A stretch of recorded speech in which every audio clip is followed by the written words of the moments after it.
Assalamualaikum warahmatullahi wabarakatuh.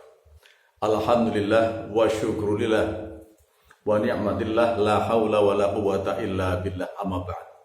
Saudara-saudaraku seiman di mana saja berada, seperti biasanya terlebih dahulu saya memperkenalkan diri. Kawan-kawan saya menyebutnya menjuluki saya manusia satu ayat. Kenapa?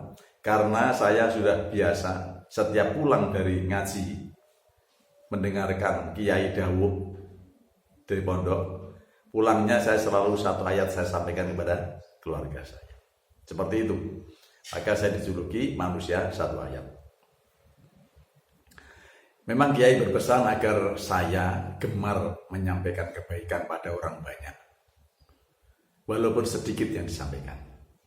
Karena Rasulullah SAW berpesan, balighu anni walau ayat, sampaikan dariku walaupun satu ayat. Bukan mengajar, bukan ngulang, bukan menggurui, karena bukan guru agama, bukan ustadz, apalagi kiai. Tapi kan boleh, tidak dilarang menyampaikan kebaikan, walaupun sedikit. Saudara-saudaraku, di salah satu riwayat hadis riwayat Abu Sa'id Al-Khudri radhiyallahu anhu, Rasulullah sallallahu alaihi wasallam dawuh. Di situ yang didawuhkan itu dialog antara Allah dan Nabi Musa alaihissalam. Begini. Qala Musa, ya Rabbi alimni syai'an adzkuruka wa ad'uka bihi. Seperti itu Nabi Musa memulai ucapannya. Kemudian di sana apa itu artinya? Artinya, ya Rob, ya Tuhanku, ajarkanlah kepadaku sesuatu untuk mengingatmu dan berdoa kepadamu. Seperti itu. Kemudian Allah juga menanggapi Allah berfirman, Qala qul ya Musa, la ilaha illallah. Singkat. Kemudian apa itu maksudnya? Ucapkan hai Musa, la ilaha illallah. Seperti itu aja. Kemudian Musa juga masih bertanya lagi, atau menyatakan sesuatu lagi. Qala ya Rabbi kullu ibadika yaquluna hadza.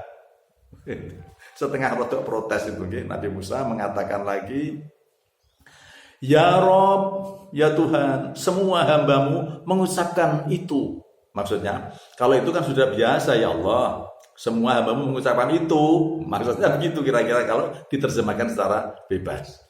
Kan agak protes itu ya. Maksudnya minta yang lain karpe ya. Allah kemudian menjelaskan lebih jelentreh lagi. Allah dawuh, qala Musa, lau annas samawati sab'a wa amiruhunna ghairi wal ardina sab'a fi kifatin wa la ilaha illallah fi kifatin malat bihinna la ilaha illallah. Penjelasan Gusti Allah nggih rada panjang akhirnya. Begini maksudnya.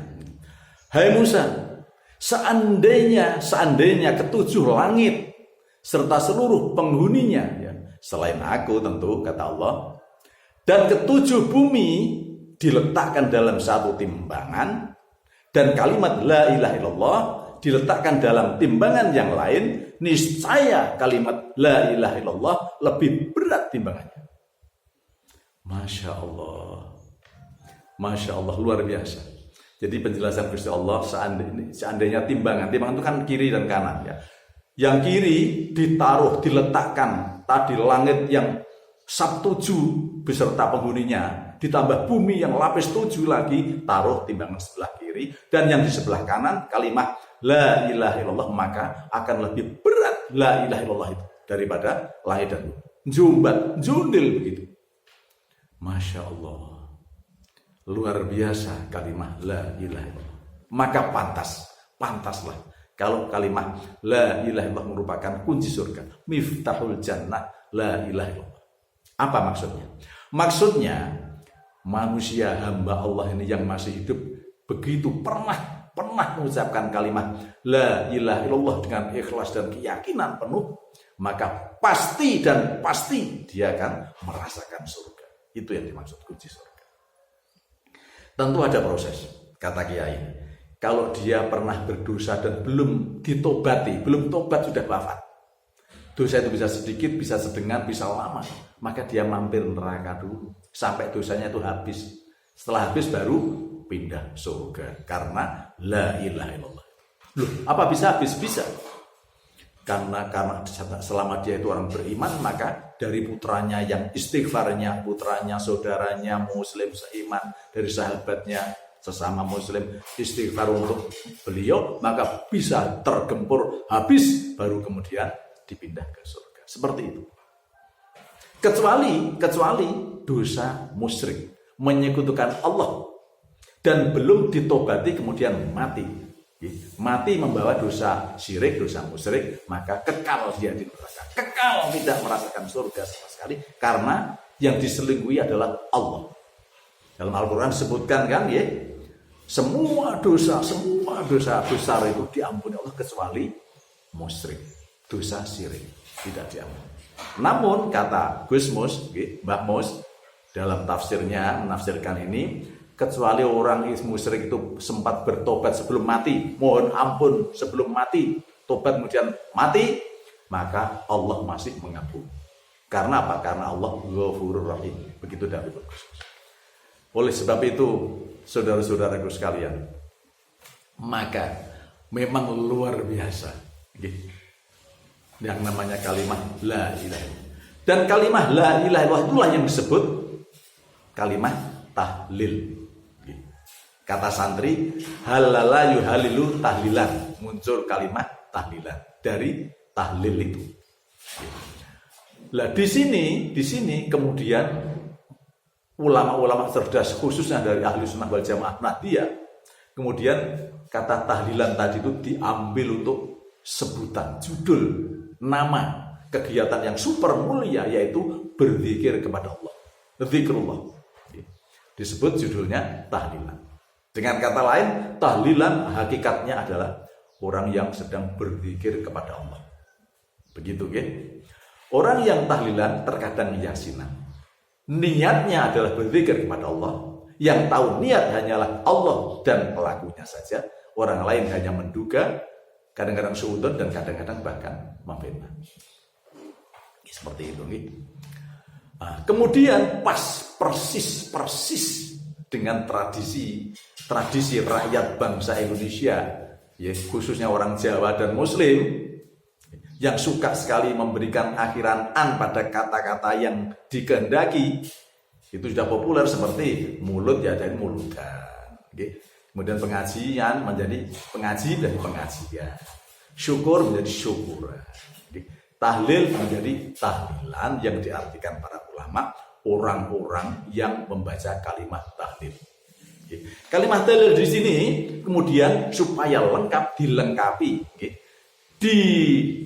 dilengkapi dengan kalimat thayyibah yang lain yang semuanya diambil dari kalimat ayat-ayat Al-Quran dan hadis.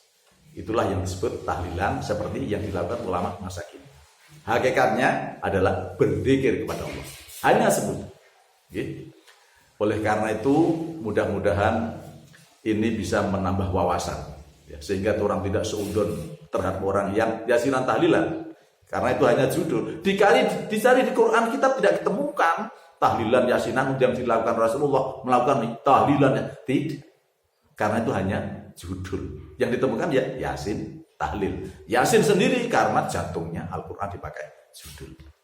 Mudah-mudahan menambah wawasan, ya, dan kita tidak gampang seudon pada saudara kita khususnya sama muslim.